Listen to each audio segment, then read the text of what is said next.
नमस्कार मित्रांनो, code with भाग्यश्रीमध्ये तुमचं स्वागत आहे. मी भाग्यश्री कम्प्युटर सायन्स आणि ॲप्लिकेशन पेपर 2साठी एक नवीन सिरीज चालू करत आहे प्रिवियस इयर क्वेश्चनची. तर या सिरीजमध्ये आपण सगळे previous year question with explanation solve करणार आहोत. तर ही सिरीज नक्की तुम्ही कंटिन्यू पहा. तर आजच्या व्हिडिओमध्ये आपण 10 क्वेश्चन पाहणार आहोत पेपर 2साठी. तर चला तर मग स्टार्ट करूया. जर चॅनलवर नवीन असाल तर लाईक करा, शेअर करा आणि चॅनलला सबस्क्राईब करायला विसरू नका. आपला पहिला क्वेश्चन आपण घेऊया. चला तर काय आहे क्वेश्चन फर्स्ट पाहूया. The inference rules deals exclusively with formulas in conjunctive normal forms is called as what. Okay, तर सगळ्यात आधी सांगायचं झालं तर तुम्हाला ज्यावेळी कंजक्टिव्ह नॉर्मल फॉर्म असं दिसते CNF, त्यावेळेस तुमचं आन्सर असतं रेझोल्युशन रूल. ठीक आहे, आता मी आन्सर सांगते, एक्सप्लेनेशन देते. रेझोल्युशन रूल काय आहे? ठीक आहे, तर रेझोल्युशन रूलमध्ये A और B असतो and A B negative B और C असतो. ठीक आहे, आणि इथे असतं अँड यूज केलं, इथे अँड यूज केलं, आपण अँड यूज केलेलं. तरी अँडनी जॉईन केलेलं असतं. आणि रिझोल्युशनमध्ये काय होतं ते आपण पाहूया. तर रिझोल्युशनमध्ये बी आणि निगेशन बी हा जर काढून टाकला तर आपल्याकडे उरतो काय, ए और सी हे उरतात. कॉम्प्लिमेंट आपण रिमूव्ह करतो, एकमेकांची कॉम्प्लिमेंट रिमूव्ह करतो, हे रिझोल्युशनचा रूल आहे. कॉम्प्लिमेंट काढून टाकल्यानंतर आपल्याकडे ए और सी उरतो. तर रिझोल्युशन रूलमध्ये हा CNF आपल्याला कंपल्सरी लागतो, म्हणून या क्वेश्चनचं आन्सर आहे आपलं रिझोल्युशन रूल ऑप्शन ए. ठीक आहे, नेक्स्ट क्वेश्चन काय आहे तर पाहूया. तर सेकंड क्वेश्चन पाहूया आपण. Let A and B the sets the symmetric difference between A and B is. तर सिमेट्रिक डिफरन्समध्ये आपण पाहूया. सिमेट्रिक डिफरन्समध्ये फर्स्ट फॉर्म्युला काय आहे, हा आहे, हा आपला फॉर्म्युला आहे. तर समजा आपण एक एक्झाम्पल घेऊ. A इज इक्वल टू 1 2 3 4 आणि B सेटमध्ये घेऊया आपण 3 4 5 6. ओके, तर इथे काय करायचं आपल्याला, आपल्या या रूलनुसार A मायनस B करायचं आणि B मायनस A करायचं आहे. तर A मायनस B जर केलं तर 3 4 3 4 कॉमन आहेत ते काढून टाकले तर A मायनस बीमध्ये 1 आणि 2 आहे. आणि B मायनस एमध्ये उरतो आहे आपलं 3 4 जर कॉमन काढून टाकले तर 5 आणि 6 हा रिमेन राहतो आहे. आणि यांचा युनियन केला तर आपल्याकडे तर 1 2 5 6 असा युनियन येतो. तर युनियन सेट आपल्याला हा मिळाला. म्हणजेच आपण कॉमन जे आहे 3 आणि 4 ते काढून टाकले, युनिक एलिमेंट्स आपण ठेवतो, फक्त बाकीचे काढून टाकतो. तर हे ऑप्शन ए या रूलमध्ये बसतं, म्हणून ऑप्शन ए हे आपलं आन्सर आहे. नेक्स्ट क्वेश्चन आहे, खूप मोठा क्वेश्चन आहे, थोडीशी फिअर येते हा क्वेश्चन पाहून, तर आपण सॉल्व करूया. नेक्स्ट क्वेश्चन आहे आपल्याला शफलिंगचा दिलेला आहे. ते शफलिंग दिलेलं आहे बा, शफलिंग यूज करायचं आहे. तर deck of playing cards contains 52 cards contain करतो. For each with face values in the set, हा सेट दिलेला आहे. Let us define face values of the top and bottom X and Y दिले आहे. आणि शफलिंग अल्गोरिदम इथे define केलेले आहेत. तर शफलिंग 1 अल्गोरिदम दिला आहे. Permute the cards randomly due to that each arrangement occurs with the probability 1/52 not. आणि शफलिंगचा सेकंड अल्गोरिदम दिला आहे. X if X not equal to Y, flip the bias coin that comes up head with the probability P and goes back to the shuffle 1 if heads turns up, otherwise stop. Each coin flip and each permutation is assumed to independent of all the other randomization. What value of P will make X and Y independent? तर एवढा मोठा question दिलं आहे, त्यातलं आपल्याला काढायचं काय ते इम्पॉर्टंट लक्षात घ्या. What value of P will make X and Y independent random variable, एवढं लक्षात घ्या, यावरच आहे. आणि असं समजा की हा मेमरी बेस्ड क्वेश्चन आहे. तर मेमरी बेस्ड क्वेश्चन आहे, शफलिंगचा प्रॉब्लेम आहे. तर त्यांनी आपल्याला एक्स आणि वाय हे इंडिपेंडंट पाहिजे, तर कसं येणार, P ऑफ एक्स वाय घेतलं आपण तर आपल्याला इंडिपेंडंट पाहिजे तर P of x into P of Y हे अशा पद्धतीने पाहिजे. तर याचं रिलेशनशिप आपण जर सबस्टिट्यूट करून पाहिलं तर पीची व्हॅल्यू ही 1/3 येते. म्हणजेच आपला ऑप्शन सी हे आपला आन्सर आहे. P is equal to 1/3. This is memory based question. हे तुम्हाला लक्षात ठेवावं लागेल. ठीक आहे, पीची किंमत 1/3 आहे. नेक्स्ट क्वेश्चन काय आहे तो चेक करूया. पहा, 4th नंबरचा क्वेश्चन आहे identify the number of distinct string of length 2 of the combination of blue and yellow beads. The both ends of string are not marked. Due to this, they are indistinguishable. If interchanging the ends of one will result other. Denote B and Y as a blue and yellow. Okay, काय करायला लावलं? Denote B and Y for blue and yellow beads. Let us consider BB, BY, YB, YY are the 4 different strings of length 2.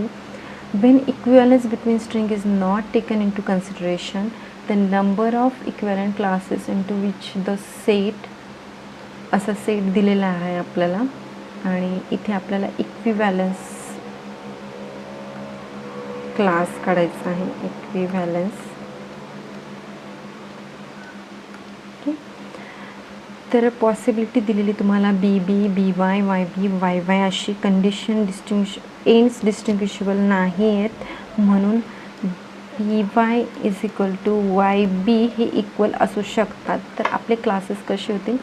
Class 1मध्ये येणार आहे आपला बी बी आणि class 2मध्ये येणार आहे Y B Y आणि वाय बी आणि क्लास 3मध्ये येणार आहे वाय वाय. असे आपल्याकडे किती क्लास आले? क्लास 3. इथे काय केलं आपण? इक्विव्हॅलन्स याच्यासाठी यूज केला क्लास. मग 3 क्लास झाले. मग आपला आउटपुट कुठे आहे? आन्सर कुठे आहे? पहा, आपला आन्सर आहे 3 क्लास कुठे आहेत? इथे option A 3. This is our answer. Next question 5th नंबरचा क्वेश्चन आहे. 5th नंबरच्या क्वेश्चनमध्ये आपल्याला काय दिलं आहे? के मॅप यूज करायचा आहे. तर design a K map for F of X Y Z is equal to X Z bar plus X Y Z plus Y Z bar of F of X Y Z and find the prime implicants. आपल्याला prime इम्प्लिकन्स काढायचे. इथे एक के map fill करावा लागतो. के map use करायचा आहे. तो काय करावा लागतो? आपल्याला फिल करावा लागतो. स्टेप 1मध्ये काय असतं? स्टेप 1मध्ये वन्स जो असतो तो करेक्ट सेलमध्ये आपल्याला काय करावं लागतो? करेक्ट सेलमध्ये फिल करावं लागतो. ही स्टेप 1 झाली. स्टेप 2ला काय करायचे? आपल्याला स्टेप 2मध्ये लार्जेस्ट ग्रुप फाइंड आउट करायचा असतो. मग के मॅपमध्ये किती असतात? ऑक्टेट असतात म्हणजे 8 सेल असतात. त्यामध्ये 8 सेल.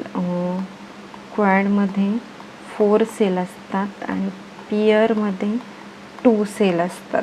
ओके, तर आपल्याला प्राईम इम्प्लिकन्स फाइंड आउट करायचं आहे. म्हणजेच काय? समजा ग्रुपमध्ये आपला वाय हा जर चेंज होत असेल, ग्रुपमध्ये वाय जर चेंज होत असेल आणि एक्स हा कॉन्स्टंट असेल तर वायला आपण काय करतो? रिमूव्ह करतो. वायला आपण काय करतो? काढून टाकतो, रिमूव्ह करतो. मग प्राईम इम्प्लिमेंट जर आपल्याला सर्व ग्रुप्स टर्म्स फक्त एक्स उरेल असं आपल्याकडे, वाय जर एलिमेंट झालं तर एक्स उरेल. तर याच लॉजिकने सर्व ग्रुप्समधून टर्म्स आपल्याला मिळतात आणि आपलं आउटपुट कसं असणार आहे? एक्स वाय बार आणि वाय झेड आणि एक्स बार झेड. तर असं आन्सर कुठे आहे? Option D. ऑप्शन डी हे आपलं आन्सर आहे. ठीक आहे, नेक्स्ट क्वेश्चन काय आहे ते चेक करूया. 11 students plan to have dinner together for multiple days. They will be seated at the round table. Their plan is to ensure that each student sits next to different neighbors at every dinner. How many days can this arrangement be sustained? तर त्यांना काय करायचं आहे, rounded शेपमध्ये बसायचं आहे, table आहे असा, आणि सपोज हा एक पर्सन आहे आणि त्याच्या शेजारी 2 नेबर्स आहेत हे त्याचे. तर प्रत्येक पर्सनला 2 नेबर्स येतात आणि ते प्रत्येक वेळेस डिफरंट नेबर्स आले पाहिजे, अशा पद्धतीने त्यांना बसायचं आहे. आणि ते मग ते किती दिवस चालेल? ठीक आहे, तर किती आहेत? 11 आहेत. 11 आहेत. तर एक जो पर्सन आहे तो स्वतः, त्याच्यातून मायनस होईल तर 10 राहतील. 10% त्याच्या शेजारी येणार आहेत, प्रत्येक वेळेस पॉसिबल नेबर्स असणार आहेत. आणि प्रत्येक वेळेस 2 नेबर्स असणार आहेत. मग आपल्या कंडिशननुसार 10 डिवायडेड बाय 2 केलं तर 5 येतं. तर 5 आन्सर कुठे आहे? ऑप्शन एला 5 डेज ते अशा अरेंजमेंटमध्ये बसू शकता. ऑप्शन ए 5 हे आपलं आन्सर आहे. नेक्स्ट क्वेश्चन आहे आपला 7 नंबरचा question. Explore 5 letters combination form using letters A through H. How many of these words contains no repeats? Also do not include the subword bad. तर आपल्याला हा प्रॉब्लेम आहे permutation and combination. Permutation problem आहे हा, परम्युटेशनचा problem आहे. आता यांनी काय दिले? A through H असे लेटर्स आहेत. A B C D E F G आणि H असे लेटर आहेत. ठीक आहे, तर एकूण किती लेटर्स आहेत? 8 लेटर्स आहेत.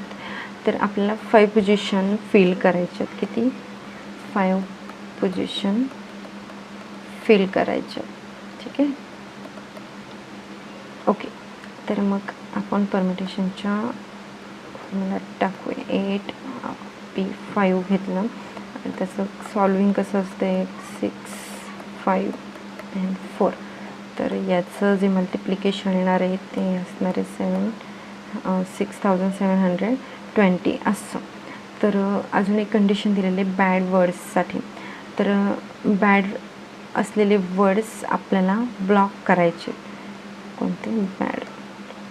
तर बॅड वर्ड काढले म्हणजे तर आता काय काय होतं? BAD आपल्याला या लेटर्समधून काढायचं. BAD. तर C राहतो, E राहतो, F G आणि H राहतात. म्हणजे किती लेटर्स राहतात आपल्याकडे? 5 लेटर्स राहतात. पुन्हा आपण यामध्ये टाकूया.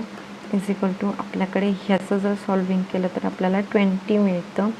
तर बॅड लेटर जो आहे तो एक बॅड लेटर हा एक, आणि हे जे 2 लेटर आहेत, लेटर 1 आणि लेटर 2, असे किती लेटर झाले? एकूण 3 ऑब्जेक्ट्स झाले. ठीक आहे, तर मग 3चं काढायचं आपल्याला आन्सर. मग याचं येतं 6. ठीक आहे, तर आपल्याला काय करायचं आहे? अनवॉन्टेड जे आहेत 60. बॅड ब्लॉक फिक्स्ड असल्याने इफेक्टिव्ह अनवॉन्टेड किती झाले आपल्याकडे? काउंट 60 झाला. 60 झाला. मग आपल्याला काय करायचं? हा 60 यामधून मायनस करायचा आहे. तर किती उरतं आपल्याकडे? 6 असं. तर हे आउटपुट कुठे आहे? हे आन्सर कुठे आहे? ऑप्शन ए मध्ये. तर 6660 this is our answer, final answer option A. ठीक आहे, नेक्स्ट क्वेश्चन आहे 8 नंबरचा. Suppose G is the graph with n vertices such that every vertex having degree 5, what is the smallest value of n for which graph might be planar? तर हा question आपला planar graph मधला आहे. कसला? Planar graph. Solve करूया. आपल्याला दिलेली त्यांनी वर्टेक्स डिग्री 5, डिग्री दिलेली आपल्याला 5, आणि त्या डिग्रीची आपल्याला ॲडिशन करायची आहे सगळ्या डिग्रीची. तर ती ॲडिशन येणार आहे ॲडिशन ऑफ डिग्री. इथे काय यूज करणार आहेत आपण? Hand shaking lemma. We are using here hand shaking lemma. यामध्ये आपण इज इक्वल टू 2E अशी ॲडिशन करणार आहोत. मग आपली डिग्री 5 असल्यामुळे 5M is equal to 2E असं इक्वेशन तयार होतं. तर आपण एजेस काढूया. काय काढायचे आपल्याला? एज. स्टेप 3 मध्ये एज काढूया प्लॅनर ग्राफसाठी.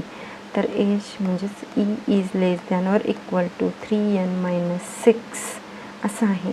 तर सबस्टिट्यूट करायचं आपल्याला या इक्वेशनमध्ये. तर आपल्याकडे ई आहे किती आलेलं आहे म्हणजेच ई सबस्टिट्यूट केलं ईची value 5n divided by age काढली ना आपण इथे बघा हा एज फॉर्म्युला झाला आणि हा 5n divided by 2 he age काढली तर ही ईमध्ये पेस्ट म्हणजे सबस्टिट्यूट केली व्हॅल्यू आणि 3n-6 तर हे सॉल्व जर केलं तर आपल्याला n is greater than equal to 12 अशी व्हॅल्यू पाहिजे. तर बरोबर तर आपलं ऑप्शन 5n डिवायडेड बाय 2 हे म्हणजे option A is our answer. ठीक आहे.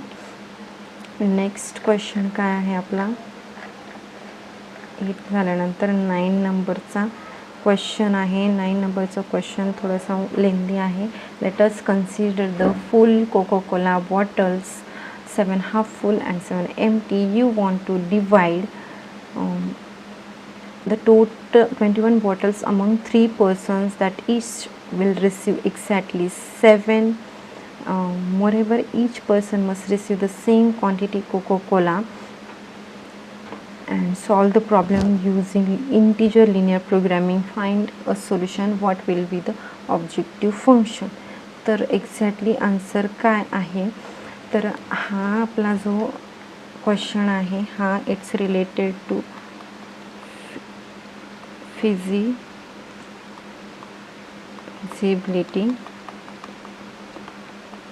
प्रॉब्लेम आहे. हा कसला फिजिबिलिटी प्रॉब्लेम आहे. त्यांनी सांगितलं 21 बॉटल्स आहेत त्या आपल्याला 3 पर्सनमध्ये डिस्ट्रीब्यूट करायच्या आहेत. 3 पर्सनमध्ये डिस्ट्रीब्यूट करायचं. प्रत्येकाला 7 बाटल्या मिळाल्या पाहिजेत. सगळ्यांना कोकोकोला समान मिळालं पाहिजे इक्वल मिळालं पाहिजे. तर इथे मॅक्झिमाइज कोणीच नाही म्हणजे मॅक्झिमाइज आणि मिनिमाइजची व्हॅल्यूज नाही दिली. तर maximize Z is equal to 0 आणि minimize Z is equal to 0 दिलेला आहे. म्हणजे इथे जो येणारा कोएफिशियंट आहे झेड इज इक्वल टू 0 आणि म्हणजेच ऑब्जेक्टिव्ह फंक्शनमध्ये कोएफिशियंट काय असणार आहे 0 असणार आहे. काय कोएफिशियंट हा 0 असणार आहे. तर मग ऑब्जेक्ट फंक्शनसाठी कोएफिशियंट 0 असं कुठे आपल्या ऑप्शनमध्ये आहे का आपण पाहूया. ऑप्शन एमध्ये there will be dummy objective function with all 0 coefficient आहे इथे. ऑप्शन डीमध्ये काय दिलं बघू बीमध्ये इथे नाही आहे 0 इथे पण नाही आहे. ऑप्शन डीमध्ये पण नाही. म्हणजेच आपलं आन्सर काय आहे ऑप्शन ए आहे objective function with all 0 coefficient. ठीक आहे.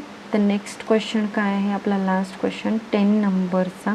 Consider the following linear programming problem. तर इथे maximize Z is equal to 2x1 + 3x2 घेतलं आहे. x1 + 3x2 आणि लेस दॅन 12 घेतलं आहे. 3x1 + 2x2 less than equal to 12 घेतले आणि x1 आणि x2 इज ग्रेटर दॅन 0 सांगितले. At which points of graphical solutions face the infeasible basic optimum solution are represented.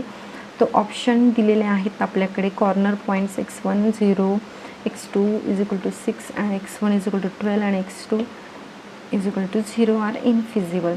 तर आपण काय करूया ऑप्शन ए चेक करून पाहू आधी. तर कन्स्ट्रेंट दिलेले आहेत आपल्याला हे x1 + 3x2 लेस दॅन 12 आणि 3x1 + 3x2 less than equal to 12. तर ऑप्शन एमध्ये जे आपल्याला पॉईंट्स मिळाले ते 0 आणि 6 आहेत. तर आपले पॉईंट्स काय आहेत 0 अँड 6 आहेत. ओके. आपण सबस्टिट्यूट करूया यामध्ये 0 + 3 × 6 इक्वल टू किती 6 3 जा 18 आन्सर येते. तर कम्पेअर करा 18 इज ग्रेटर दॅन 12 आहे म्हणजे कंडिशन सॅटिस्फाईड होत नाही. इथे कंडिशन आपली सॅटिस्फाईड होत नाही. तर फाइंड फिजिबल रिझनमध्ये येत नाही म्हणून इनफिजिबल कॉर्नर पॉईंट आहे. तर आपल्याला इथेच मिळते आन्सर.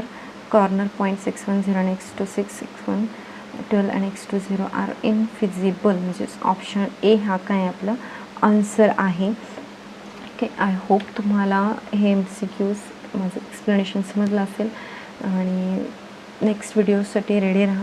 नेक्स्ट व्हिडिओ लवकरात लवकर येईल. Thank you so much.